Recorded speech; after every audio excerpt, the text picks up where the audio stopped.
Do you know what? I love it when we get comments from our YouTube viewers because they have great ideas. Like this one that said, hey, could you guys do a video of a bunch of meals with no prep?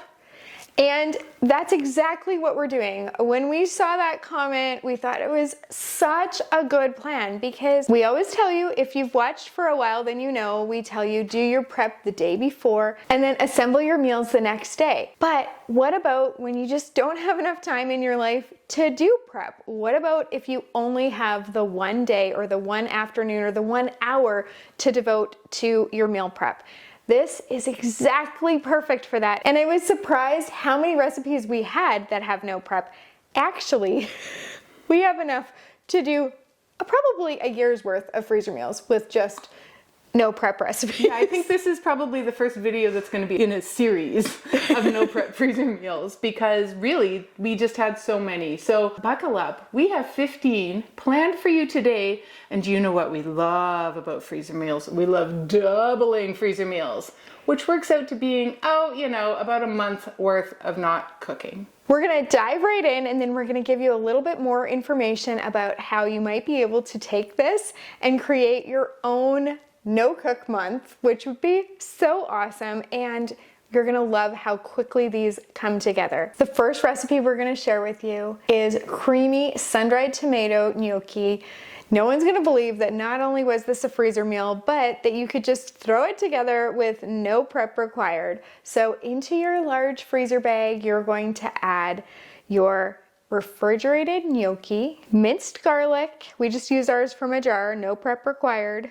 Vegetable broth, some sliced sun-dried tomatoes, Parmesan cheese, heavy cream, basil, red pepper flakes, and some salt and pepper.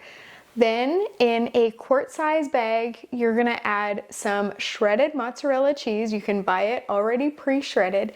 You're gonna get the air out of both of those bags and you're gonna staple them together above the seal.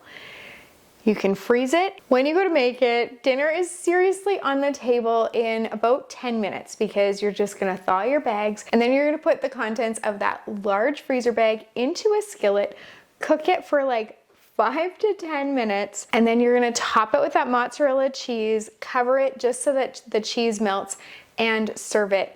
So delicious, so homey, and dinner is done.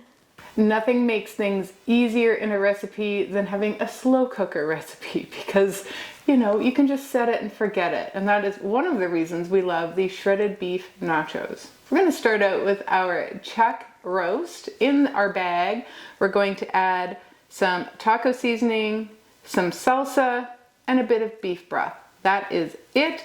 We're going to seal up our bag and freeze it. When you go to cook this, allow it to thaw, get it in your slow cooker. Once it has been cooking for 7 or 8 hours on low, 4 to 5 hours on high, you can also do this in the Instant Pot.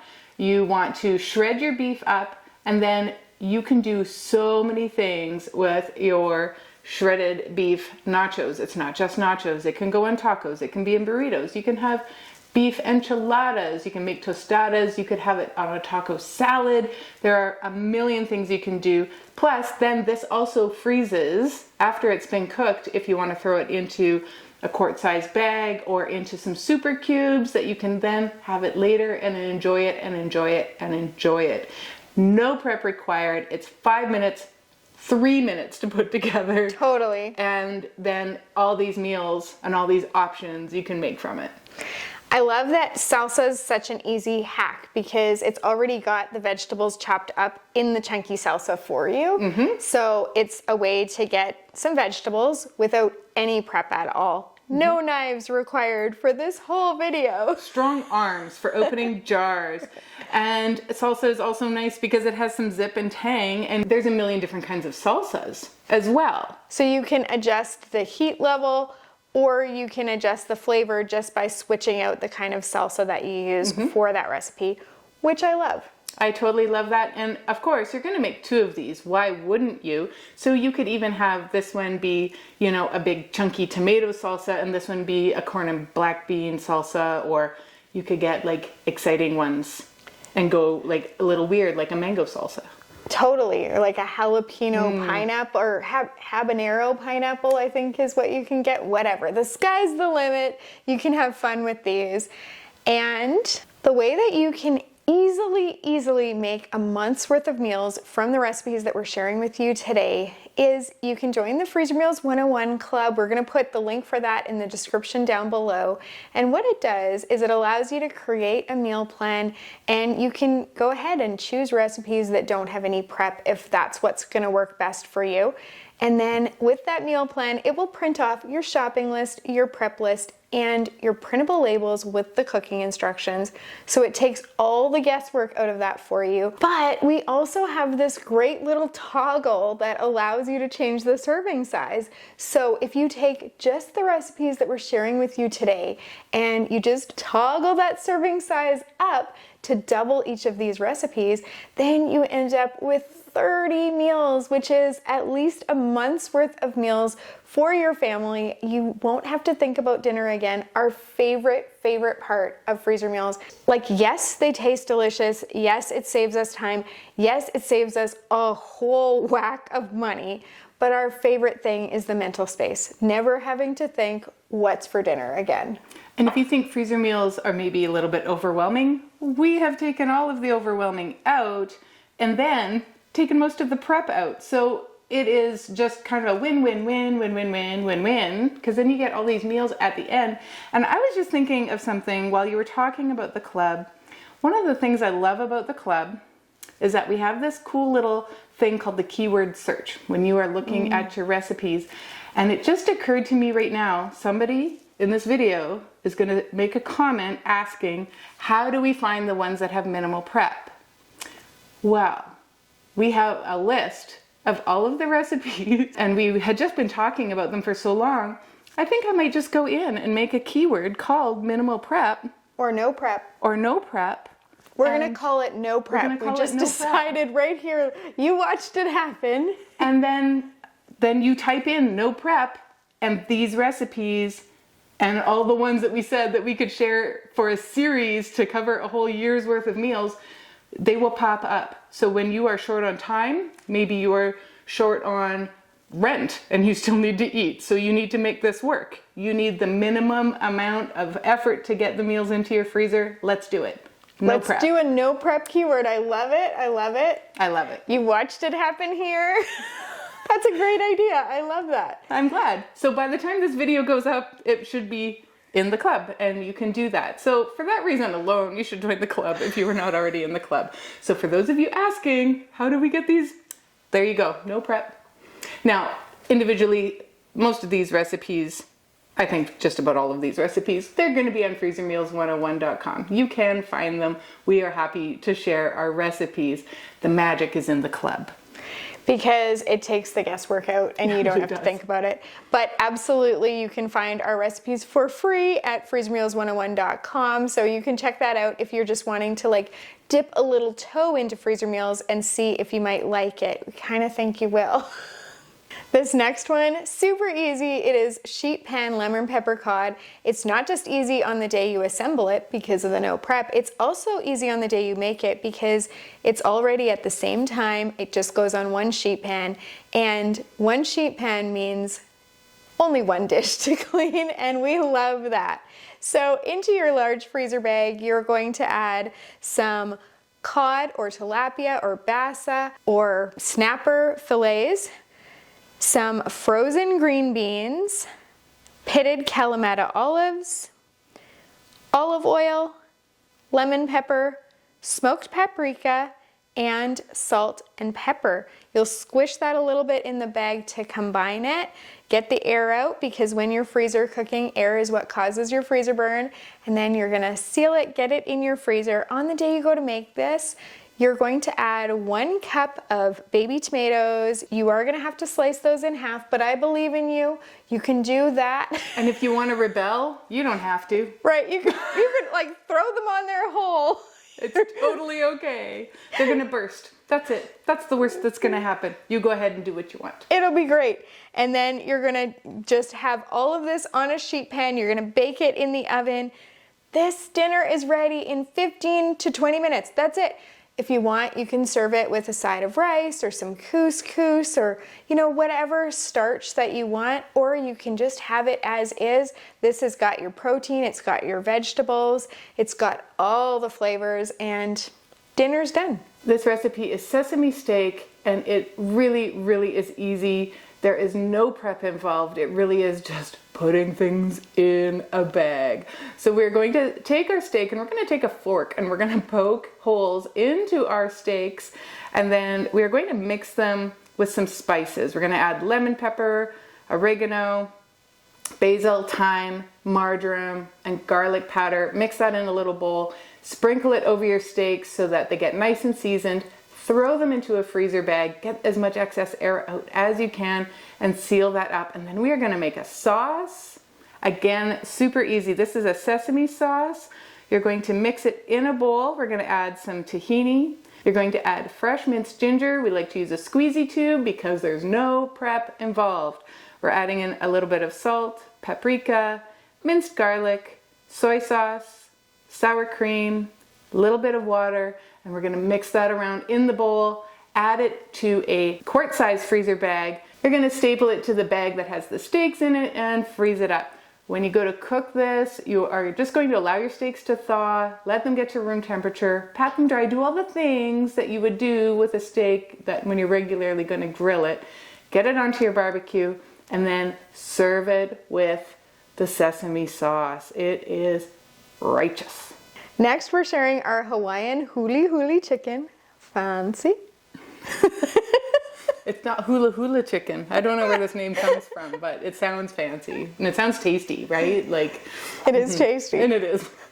So you're going to add some boneless, skinless chicken thighs into a large freezer bag. And then you're going to combine some minced garlic, again, just from a jar, some brown sugar, ketchup, pineapple juice, minced ginger, just from that squeezy tube, some low sodium soy sauce, Worcestershire sauce, apple cider vinegar, smoked paprika, and pepper. You're gonna squish it so that you coat all of the chicken, and then you're gonna get out as much air as you can so that you don't end up with freezer burn. You're gonna seal it and get that in your freezer. On the day you make this, you thaw it. You can cook it on your barbecue or in the oven. You're gonna brush it with the extra marinade towards the end of cooking, and if you wanna fancy this up, you can grill some pineapple slices, even some canned pineapple slices, throw those on the grill. So good, and kind of makes it very impressive. Yes, just because you did the extra effort with the pineapple slices as well, just gives it a little boost. You could serve this to company. Honestly, absolutely. You could, and they would be delighted to have it. So if you want, you can also add some rice, and then you've got your rice, your grilled pineapple, and your chicken. Dinner is, again, done. I keep saying dinner is done, but dinner just keeps being done.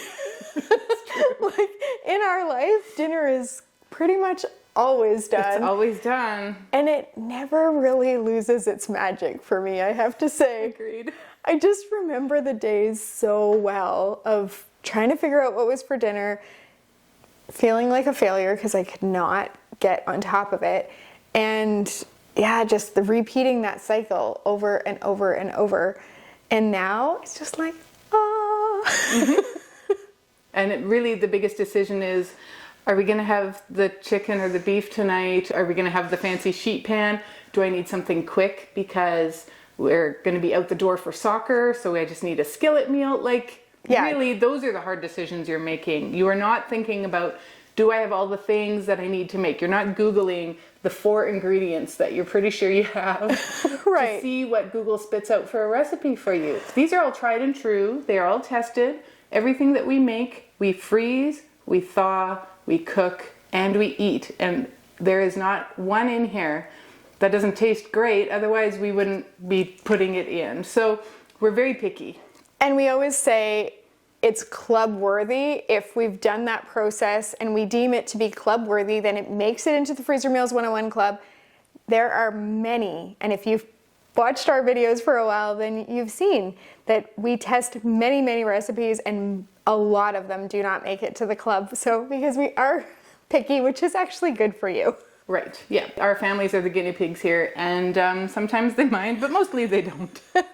Mississippi pot roast couldn't be simpler, and we just love that it really is another just throw the things in the bag and then you eat the thing. Like, it is super fast, and it is so delicious. It is tangy and maybe a little bit of spice, and it just goes far because it gets shredded. You're gonna love this if you haven't tried it before. Into our large bag, we're going to add our beef chuck roast. We are going to add 6 ounces of pepperoncini peppers, stems removed, and we're gonna have some of the juice splash in with it. We're going to add some butter, an au jus gravy packet, a ranch dressing seasoning packet, and a bit of salt and pepper. Here is something interesting. Somebody in our Facebook group recently said they found a Mississippi pot roast packet that had the gravy, or had the au jus and the ranch mixed together. So if you can find that, even less prep, because you can like open one instead of opening 2. So have a look for that if that's in your area. We're in Canada, we don't get cool things like that. So for now, we're just gonna stick with the opening 2 packages, and that's okay. Although in Canada, we do have clamato juice. In a recent video, I'll pop the video up there. It was about slow cooker soups, but we did talk about how in Canada we have clamato juice, which is clam and tomato mixed together. So we're not, you don't have to feel that badly for us. We do have the odd cool thing. And poutine. I'm sure they're all sitting at home saying, oh yeah, clam juice. How lucky are you? Well, poutine, if you didn't know, is French fries, cheese curds, and gravy. So, you know, that's... And there are a million kinds of poutine, too. Totally. And so you guys are lacking in that department if you're watching this from anywhere else in the world, just so you know. Back to the Mississippi pot roast. Guess what? We're going to freeze it. We're going to thaw it. We're going to throw it in our slow cooker. You can also do this one in the Instant Pot. Cook it low and slow for 6 to 8 hours. Shred it up, and then serve it with some nice creamy mashed potatoes. You can even put this one on buns. Shred up those peppers right in it. You are just going to love it. Now for this next recipe, there is a vegetable that could require some prep. However, you're able to buy matchstick carrots already shredded. So if you go and buy the pre-shredded carrots, then you're able to have this recipe completely prep-free. So this is our hot honey chickpeas. In your large freezer bag, you're going to add a can of chickpeas that is rinsed and drained, some of those shredded carrots, minced garlic, honey, sriracha, salt, pepper, and a little bit of cayenne pepper. And if you like things spicy, you can also increase the cayenne pepper. You're just gonna squish that together in the bag, take out your air, seal it, freeze it. This one seriously heats up in the skillet in like 5 to 7 minutes. Super, super fast. You can serve this on rice if you want. If you want to get a little fancier, you can top it with some cilantro, or you could also top it with a little bit of ranch dressing. I really like this one for individual servings for protein bowls. You can make your rice ahead. You can put the hot honey chickpeas, you can mix it together in a bowl and then portion it out next to the rice in your protein bowls. And you can freeze those for lunches. They're super easy lunch to take with you. You can just microwave them if you freeze them in microwave safe, freezer safe containers. You can find those in our Amazon store. The link for that is below. But I really love this one for individual servings. Actually, a lot of the recipes that we're sharing today are great for individual servings. So maybe if you haven't tried chickpeas before, this would be a good way to start. So we're gonna throw another seafood recipe in here. This is our Cajun garlic butter snapper. You can also make it with cod or bass or any white fish really.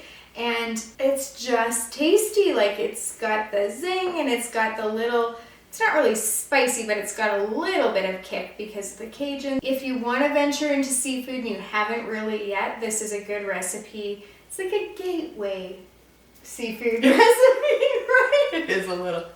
Actually, that garlic butter shrimp is really a gateway. It's a gateway to shrimp.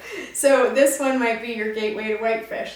So into your large freezer bag, you're going to add your fish fillets, some minced garlic, some melted butter, Cajun seasoning, paprika, and olive oil. That's it, that's all. Just get that coated on the fish, get it sealed up into your freezer, and then when you go to make this, you thaw it. You just bake this on a foil-lined baking sheet.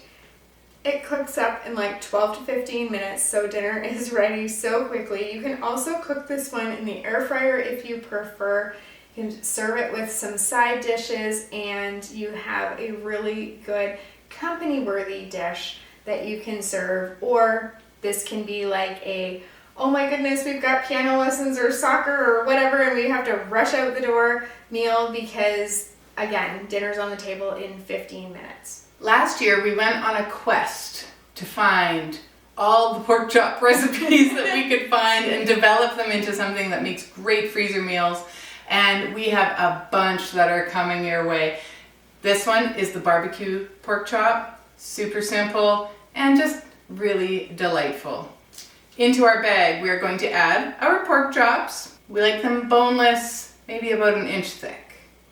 We're going to add in our barbecue sauce. Again, you get to choose what kind of barbecue sauce you would like to add. We're adding in some brown sugar, a bit of lemon juice, some chili powder, and salt and pepper. That's it. Mix it around in the bag, get that excess air out, seal it up, and freeze it. When you go to cook this, you're going to heat your barbecue to about 400. You're going to place the pork chops on the hottest part of the grill and sear for 2 to 3 minutes per side. Move off the hottest part of the grill and then cook until the internal temperature reaches about 145, and then you can let it rest a few minutes before serving. Now this is something that it's going to be great with baked potatoes or mashed potatoes. This is barbecue food. You want potatoes and corn on the cob. This is awesome. And we have some actually freezer meal side dish recipes that would go amazing with this. Like our cilantro corn would go so well with this. Any of our cornbread recipes or cornbread muffins would be great. Double baked potatoes. And the choice baked potatoes, yes. Yeah. Absolutely. And you can find those at freezermeals101.com. You can find a lot of recipes there and in the Freezer Meals 101 Club because, man, we love food. We do.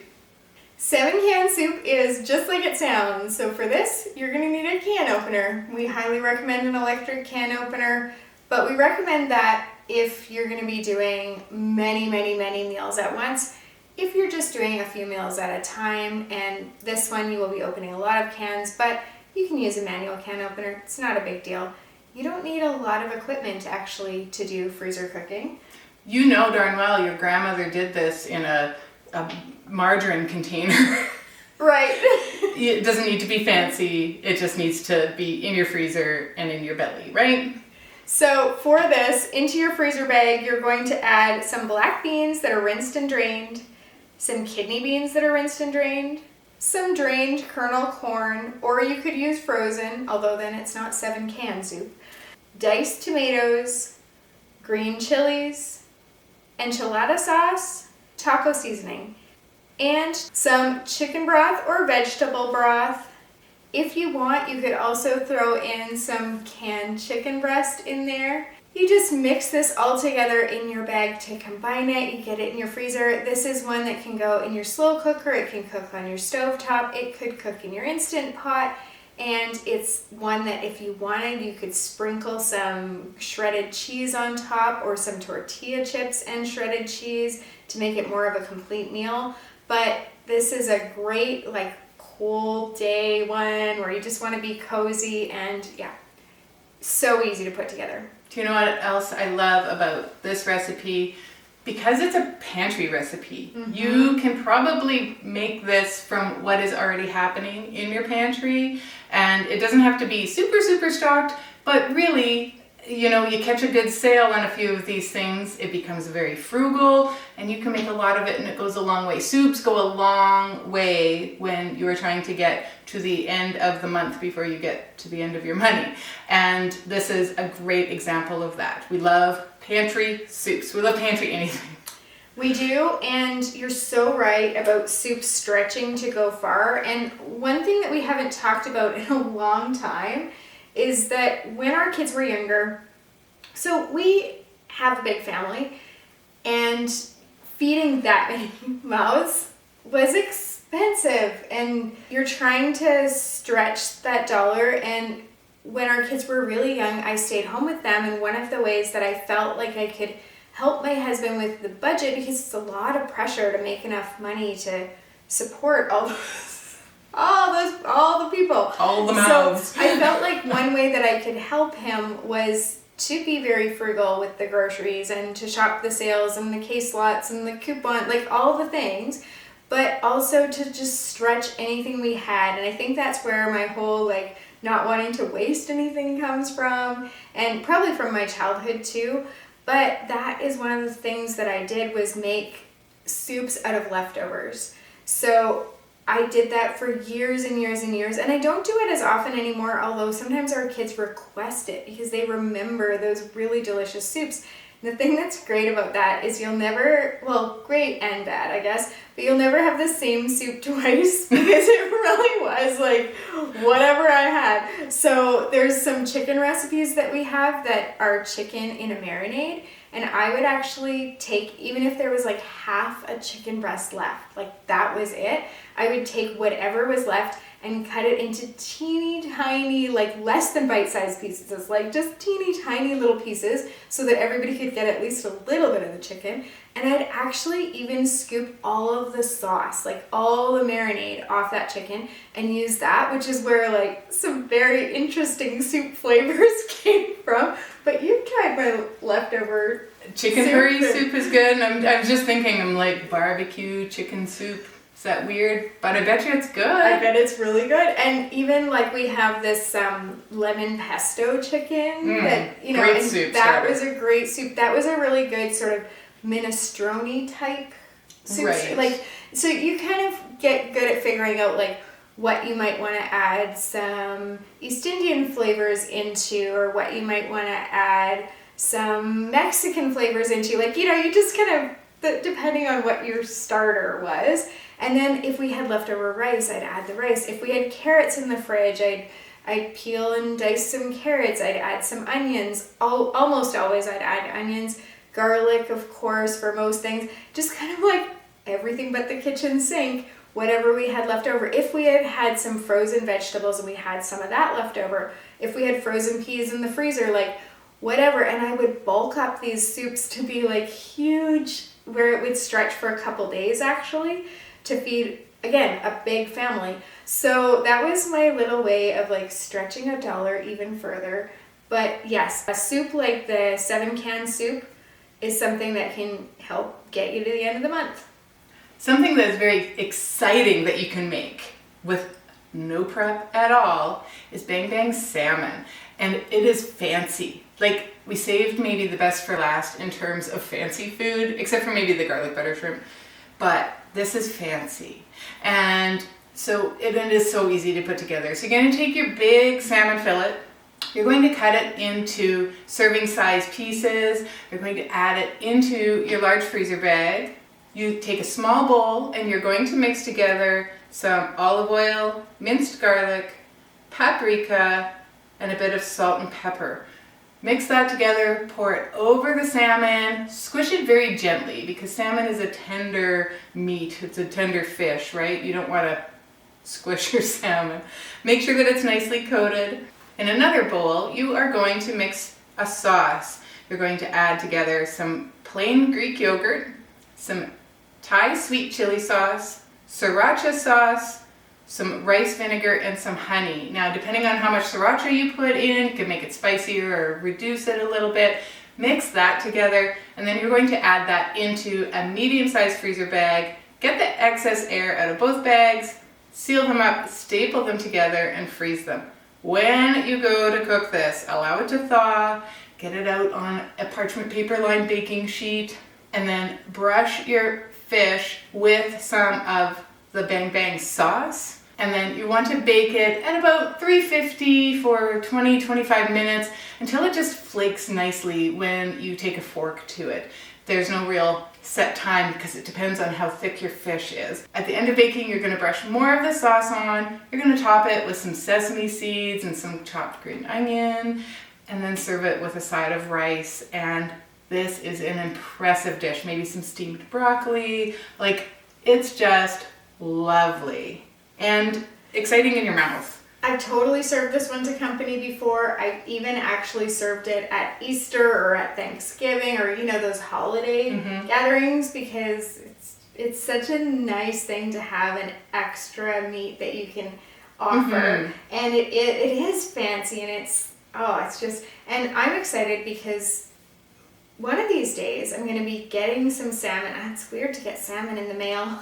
But I'm going to be getting salmon in the mail. You are. Because my husband went on a fishing trip like way back in the summer, so it's taking a long time for me to get this salmon. Yeah. But they flash froze it, and they were going to process it and get it to us.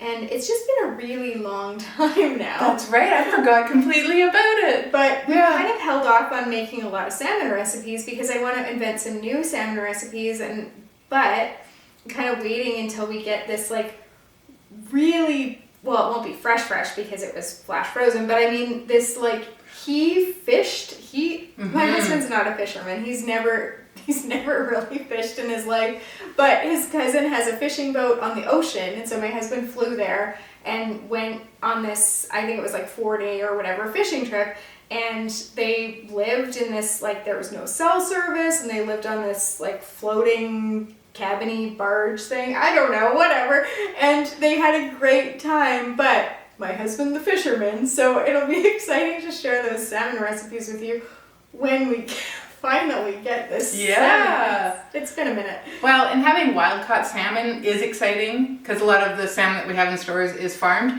and so it is like salmon-y. Oh, it's so good. I love it. This is a really good recipe for that. And now I forgot about it. I'm excited too about all the salmon that's coming because I get to eat it too.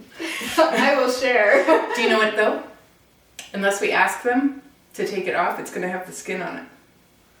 That's true. So if I'm good with the salmon skin, I love it when it gets crispy. And like at my house growing up, we would fight over the fish. It didn't matter the kind of fish. We fought over the skin because it would get crispy and we loved it. Not everybody feels the same way. And that's okay. But I mean, if we're going to take it off, we have to like learn how to skin a salmon. Well, or you cook it with it on and then you peel it off and you just don't use it. That's usually what I do. Yeah. Cook it with it on and then you give it to me. Now I know that I can actually gift it to Christy. You can't. That's weird, but we've given each other weirder things. Oh, we sure have. For those of you who don't know, Christy is my neighbor 2 doors that way. And over the years, we've passed so many things back and forth. Like, it's hilarious.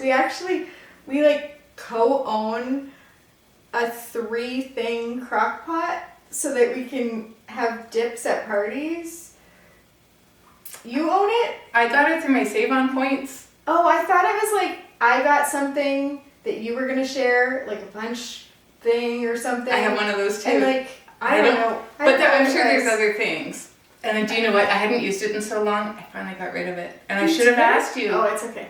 So we don't co-own anything. No, we Hey, we own the can opener.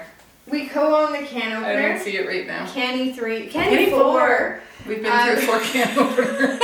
Been through 3. We're on our 4th. You know that a friendship is long-lasting when you have been through 4 can openers together. This is, you know. There's weirder milestones out there probably, but that's a pretty weird one. I like that. That's good. Okay, I have a funny story for you. You know how like normally we say, you know, you come for the recipes and you stay for the chat? This wasn't as chatty as a lot of our videos tend to be. We had a lot of recipes to get through. We were trying to get through all the recipes, but it's the end of the recipes, so we're going to chat a little bit. Or you can just click off. So Christy was telling me that I'm getting older, and you think about things like bone density and stuff like this, right?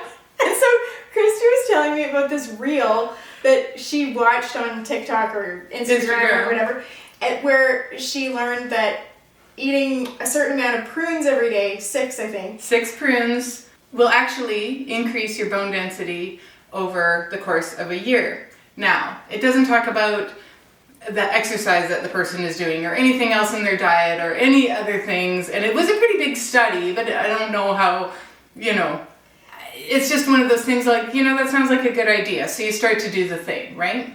So she was talking to me because we talk about everything. So she was talking to me about how expensive prunes are. So the next time I'm at Costco, I see prunes at Costco. And so I sent Christy a picture of the prunes with the price. Because for those kind of prices. They were cheaper. They really were. And so I went to text her like, do you want me to get you a bag? Yes, please. I want the Costco prunes. And so I said to her daughter on the weekend, like, you're getting old when you're buying prunes for your friends. Did you buy some for yourself? Yeah, but I haven't started eating them yet, and I don't. I cut mine up. I take scissors and I cut them up so it's not like all at once in your mouth, and I put it in yogurt, and it works pretty well. And sometimes, like last night though, I hadn't had a chance to have my yogurt with the prunes at the end of the day, so my son and I were watching TV, and I had a little.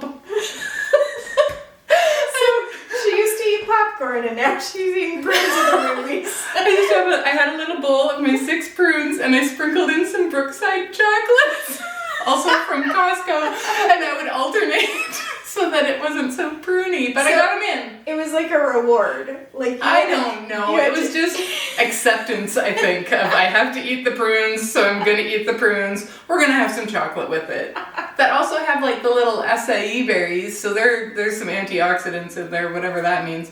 And it's good for you, right? In that same Costco trip, I also sent her a picture of this apple cider vinegar because there's this, like, we were talking in a video, I don't know what video I don't remember the video.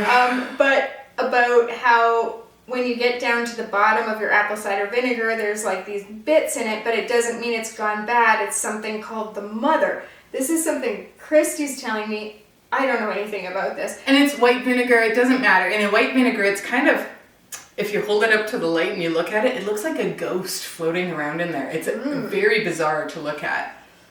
Anyway, It's called the mother. You never know what you're going to learn in these videos. And so while I'm at Costco, I see this thing where it's apple cider vinegar and it says right on right there with the mother. So I had to send her a picture of this.